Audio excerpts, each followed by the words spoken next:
समुदायमा निकै प्रचलित मेन्दोमाया नृत्य हो। यो नाच लोसार र बिहेरुवा दिन अर्थात् बिहेको सँगसँगै त्यही दिन मात्र प्रस्तुत गरिएको पाइन्छ। तामाङ समुदायको विधि अनुसार मर्दा पर्दा पवित्र फूलको मेन्दोको प्रयोग गरिन्छ। यही पवित्र फूलबाट नै मेन्दोमाया गीतको सुरुवात भएको हो। बिहेको दिन चेली पक्षका इष्टमित्रहरूले यो नृत्य प्रस्तुत गर्दछन्। तामाङ समुदायमा बिहेको दिन छोरीलाई चादम गर्ने प्रचलन रहेको छ। चादम अर्थात् चेलीलाई सिन्दूर नहाली चारै दिशाको देवी देवतासँग वाचा गरेर विदाई गर्ने प्रचलन।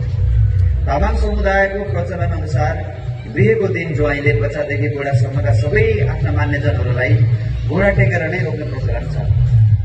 आज हामी खड्ग मेमोरियल सेकेन्डरी स्कुलका विद्यार्थीहरूले सोही मेन्दोमाया नृत्य हजुरहरूसँग प्रस्तुत गर्न गइरहेका छौँ। माया गरिदिनु होला है त।